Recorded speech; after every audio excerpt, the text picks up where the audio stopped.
लिए योगदान कर सकते हैं, राष्ट्रीय स्तर पर न सही, व्यक्तिगत स्तर पर, निजी स्तर पर, लेकिन हम सबको आज के अवसर पर ये संकल्प लेना चाहिए कि हम किसी न किसी रूप में अपने देश को, अपने संविधान को, तंत्र को मजबूत करेंगे। बहुत सारी अनियमितताएं व्यक्ति के जीवन में भी होती हैं, उनमें से किसी एक अनियमितता, बुराई को दूर करने का हम संकल्प ले सकते हैं। फिलहाल तो मैं यही कहूँगा कि अरालिया परिसर के निवासी के तौर पर हम लोग ये संकल्प ले सकते हैं कि सार्वजनिक जगह पर कहीं भी हम गंदगी नहीं फैलाएंगे, और यदि कोई दूसरा फैलाता है तो उसको टोकेंगे, उसको हतोत्साहित करेंगे। तो इस तरह से एक छोटी सी भी शुरुआत यदि हम अपने स्तर से करते हैं तो कहीं ना कहीं उसका असर राष्ट्र के स्तर पर होता है, और राष्ट्र की प्रगति में किसी न किसी रूप में वो योगदान जुड़ता है। भगवान राम जब सेतु बंद, रामेश्वरम बंद, एक बड़ा पुल बनाने की, तो उस समय के जो बड़े बड़े इंजीनियर थे, नल, नील, वो सब लगे हुए थे उस कार्य में। बहुत सारी बानर सेना लगी है, जिसकी जितनी क्षमता थी उस हिसाब से लोग काम कर रहे थे। लेकिन वहाँ एक गिलहरी भी थी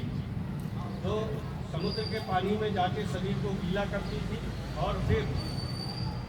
बालू में, समुद्र की रेत में लौट के अपने शरीर में रेत को झटका लेती थी और उस जगह पर आकर उस रेत को झड़ा देती थी जिस जगह से सेतु का प्रारंभ हो रहा था। तो गिलहरी जैसा योगदान हमें से हर कोई कर सकता है, क्योंकि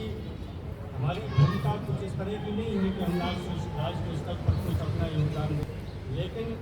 जागरूक नागरिक के तौर पर हम कहीं ना कहीं अपने देश को सुंदर, अपने देश को अच्छा बनाने में योगदान कर ही सकते हैं। और उसके लिए सबसे बढ़िया कार्य जो मेरी दृष्टि में है वो है स्वच्छता। परिसर को स्वच्छ रखें, जहाँ भी कहीं गंदगी दिखती है उसको दूर करने का प्रयास करें, और इस तरह से हम अपने परिसर को साफ सुथरा रखें, आपस में प्रेम भाव का विस्तार हो, सब संगठित रहें, मिलजुल के कार्यक्रमों में सहभागिता करें। इस तरह से अगर हम छोटे मोटे संकल्प भी आज के दिन लेते हैं तो सच्चे अर्थों में गणतंत्र दिवस और राष्ट्र निर्माताओं के प्रति हमारी सच्ची आदर अंजलि है। इन्हीं शब्दों के साथ एक बार मैं फिर से आप सबको गणतंत्र दिवस की ढेर सारी बोलिए, भारत माता की जय, भारत माता की जय, वंदे मातरम, वंदे मातरम, वंदे मातरम।